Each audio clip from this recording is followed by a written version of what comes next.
ఒక ఇప్పుడు ఈ మధ్య జరుగుతున్న సినిమాలోనే మ్యూజిక్ డైరెక్టర్, నేను, డైరెక్టర్ కలిసి 3 రోజులు కలిసి ఒక పాటను అద్భుతంగా తయారు చేశాం. దర్శకుడు ఎంత సంతోషపడ్డాడంటే, నాకు కావాల్సింది ఇదే, ఇలాగే ఉండాలి అని సంతోషపడ్డాడు. సంతోషపడిన తర్వాత ఎప్పుడో డేట్లు ఇస్తానన్న హీరో అప్పుడు సడన్గా డేట్లు ఇచ్చి, ఇదేదో ఈ పాట కొంచెం నార్త్ ఇండియన్ స్టైల్లో ఉంది, ఇదొక్కటి మార్చండి అని అన్నాడు. అప్పుడు దర్శకుడు నా దగ్గరికి వచ్చి, హీరో ఇప్పుడు వరకు నన్ను ఏది అబ్జెక్ట్ చేయలేదండి, కథ గురించి కానీ సీన్స్ గురించి కానీ ఏం అడగలేదు, ఇదొక్కటే అడిగాడు, నేను కాదని లేకపోతున్నాను, ఇది మారుద్దాం. అంటే ఒక భాషరాని హీరో అభిప్రాయం అనే దానికి విలువిచ్చి ఈయన కష్టపడి రాయించుకున్న పాటను కూడా త్యాగం చేసే దశకి వెళ్ళిపోయారు. అంటే కథ అనేది లేకపోతే దర్శకుల ఆశయాలు అనేవి ఒక హీరోను పట్టడం వరకు పరిమితం అయిపోతుంది. అంతేగాని కథని రంజింపజేయడం, కథకు కావాల్సిన పాటలు తెచ్చుకోవడం అన్న ఆలోచన విధానంలో దర్శకులు తక్కువైపోతున్నారు అన్నమాట. దానివల్ల కెప్టెన్ ఆఫ్ ద షిప్ ఎవరికి ఎక్కువ మర్యాద ఇస్తాడో సమాజం మొత్తం వాళ్ళకి మర్యాద ఇస్తుంది. వాళ్ళ స్థాయి నుంచే ఆ లోపం మొదలైంది. డైరెక్టర్స్ దగ్గర నుంచే మొదలైంది. అంటే కథ వెనకాలే హీరో నడవాలి కానీ హీరో వెనకాల కథ నడవకూడదు అన్న చిన్న ఆలోచన లాజిక్ మిస్ అవుతున్నారు అన్నమాట. అందుకు రచనకున్న ప్రాముఖ్యత తెలియక, రచయితలకున్న ప్రాముఖ్యత తెలియక అది తగ్గిస్తున్నారు. దాన్ని మళ్ళీ మనం తిరిగి రప్పించుకో. అంటే ఇప్పుడు ఇదొక పాయింట్ అండి, మీరు చెప్పింది ఒక యాంగిల్ కావచ్చు. బట్ ఇప్పుడు ఫర్ ఎగ్జాంపుల్ మీరు ఇందాక చెప్పినట్టుగా ఒక పాట రాయడానికి 3 రోజులు పడుతుంది మీకు మాక్సిమం. ఇంటికెళ్ళి కుస్తీ పట్టి ఆ లెంత్కి ఎలాంటి మాట రాయాలి, ఏ పుస్తకాల నుంచి ఏది, ఆత్రేయ గారి సాహితీ పీఠం జగ్గయ్య గారు రిలీజ్ చేసిన బుక్స్ పెట్టుకుని ఆ మాటలు కూడా రాసి పొదిగి వాటిల్లో రాసే రచయితలు కూడా తెలుసు నాకు ఇన్ జనరల్ గా. బట్ వేటూరు గారు కారుల్లో రాశారు, ఏరోప్లైన్లో రాశారు. అంటే హైదరాబాద్ నుంచి మద్రాసు వెళ్ళేలాగా ఫ్లైట్ లో రాసిన పాటలు ఉన్నాయి ఆయన. అలా రాసిందే ఈ దుర్యోధన దుశ్శాసన దుర్వినీతి లోకల్లో ఫ్లైట్ లో రాసిందే. అలాగే విజయ గార్డెన్స్ లో చెట్ల కింద కూర్చుని రాసింది జుమ్మంది నాదం, ఇంకా అక్కడే విజయ గార్డెన్స్ లోనే. శాస్త్రి గారు రాత్రి మొదలెట్టితే డైరెక్టర్ని ఎదురుగుండా కూర్చోపెట్టుకుని తెల్లవారికల్లా పాట అయిపోయేది. వెతుక్కోవడం, మాట వెతుక్కోవడం లెంత్కి. అలాంటి ఒక విశ్వరూపాన్ని వేటూరు గారు ప్రదర్శించారండి. ఒక విశ్వరూపం. సాగర సంగమం పాటలు కావచ్చు, శంకరాభరణం కావచ్చు, అడవిరాముడు కావచ్చు, ఇంకోటి కావచ్చు. ఆయన ఆ విస్తృతి అసలు పెన్ను పట్టుకున్నాడంటే ఆ మాట అలా పడిపోయేది అనమాట. కైలాసాన కార్తీకాన శివరూపం ప్రమిదే లేని ప్రమదాలో ఒక హిమదీపం అంటే ఆన్ ది స్పాట్ అలా నోట్లోంచి పెన్లోంచి వచ్చేది.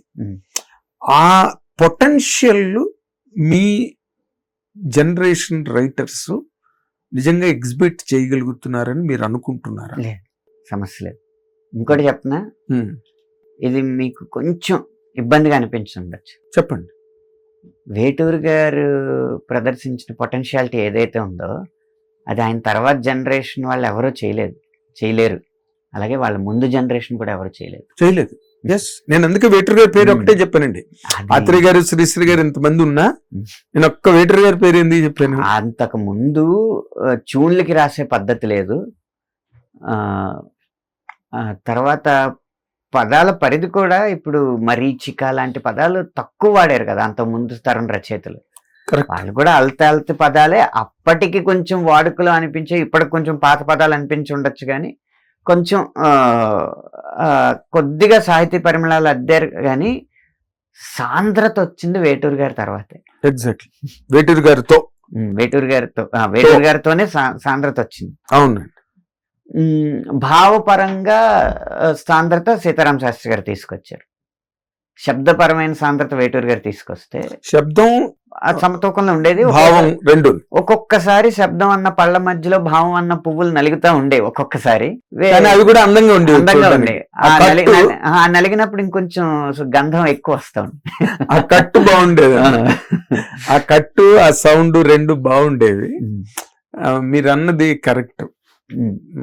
ఒక రకంగా సీతారాం శాస్త్రి గారు ఆ సమతౌల్యతని ప్రదర్శించారు. కానీ ఇంత వేటూరి గారు ఇచ్చినంత పదజాలం శాస్త్రి గారి దగ్గర నుంచి వచ్చి ఉండకపోవచ్చు. లేదు, ఎందుకంటే శాస్త్రి గారిది థాట్ ప్రాసెస్ ని పట్టుకుని వెళ్ళే, అంటే మొదటి లైన్ ఎందుకు మొదలు పెడుతున్నాం అన్నది రెండో చరణం చివరి లైన్ కి తెలిసి ఉండాలి. అంత మెజర్మెంట్, ఇసుకలో కుండు సూది తీసినంత అంత సూక్ష్మంగా ఉంటది అన్నమాట. వేటూరి గారిది ఏంటంటే విజృంభణ ఉంటది. విజృంభణ. అందువల్ల సీతారాం శాస్త్రి గారి పాటలో కొన్ని కొత్త పదాలు పడి ఉండకపోవచ్చు. వేటూరి గారికి పరిమితి అంటే ఏం ఉండదు. ఒకవేళ రాక్షస సమాసమైనా అందంగా ఉంటే వేసేయడమే. ఆకాశ పందిళ్ళు అవ్వచ్చు, వయస్సునామీ అవ్వచ్చు. ఏదో మీరు అన్నది కరెక్ట్. ఆ స్పాన్, ఆ ఎక్స్టెన్షన్ ఆయనకున్నాయి. యాక్సెప్ట్ చేసే జనం కూడా ఉన్నారు. అప్పటి దర్శకులు వేటూరి గారి ప్రయోగాన్ని యాక్సెప్ట్ చేశారు. ఇప్పుడు అసలు ప్రయోగం అంటేనే ఆమెడ దూరం నడుస్తున్నారు. మరి మీకు ఈ అంటే ఈ పాటల గీత రచన అనే ఈ వ్యావృత్తి ఏదైతే ఉందో, ప్రవృత్తి, ఇది మీకు చాలా అంటే ఇబ్బందిగా అనిపించట్లేదండి? వీటిని అట్లాగా పాట రాయడం కన్నా గొల్లపూడి మారుతిరావు నాతో ఒకసారి చెప్పారు, రాయడం దాని వాడికి రాసి మనం మెప్పించాలని. అదే కదండి, ఇప్పుడు ప్రేక్షకులందరికీ రాయడం రాదు కదా. ఇక్కడ ఏంటంటే ఇది ప్రేక్షకుడిని మెప్పించడం కంటే దర్శకుడిని ఒప్పించడం కష్టం. అదే అన్నా, అదే అది మీకు అంటే మరి కొంచెం ప్రశ్నార్థకం అయిపోతుంటుంది కదా ఒక్కొక్కసారి. అంటే ఏంట్రా బాబు, ఇంటలెక్ట్ ని కన్విన్స్ చేయడం సులువే సార్, ఈగోని కన్విన్స్ చేయడం కష్టం. ఆ ఈగో అన్న వలయంలోకి అతని బ్రెయిన్ చిక్కుకుంది అనుకోండి, నాకు నచ్చితేనే గొప్ప పాట అన్నది బ్రెయిన్ లో చిక్కుకుంది అనుకోండి, నాకు ఎందుకు నచ్చుతుంది అన్న సమాధానం కూడా ఇవ్వగలగాలి ఆ దర్శకుడు. ఈ కారణాల వల్ల, ఈ థాట్ ప్రాసెస్ వల్ల నాకు ఈ పాట ఇలా ఉంటే నచ్చుతుంది అని చెప్పగలగాలి. నాకు ఏదో కావాలి అన్నప్పుడే చులకనైపోతాడు దర్శకుడు ఎదుటి రచయితకి. హిట్ టీవీ యాప్, ఇందులో short news, live news, entertainment shows, movies, digital magazines తో పాటు మీ జిల్లా వార్తలను కూడా ఫ్రీగా చూడొచ్చు.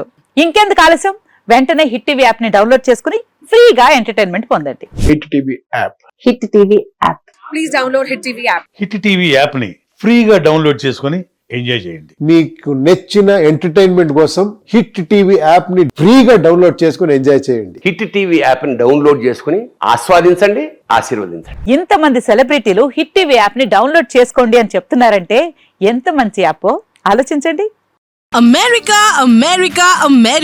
అమెరికాలో చదవాలనుకునే వాళ్ళకి విశ్వసనీయమైన పేరు మన శౌర్య కన్సల్టెన్సీ.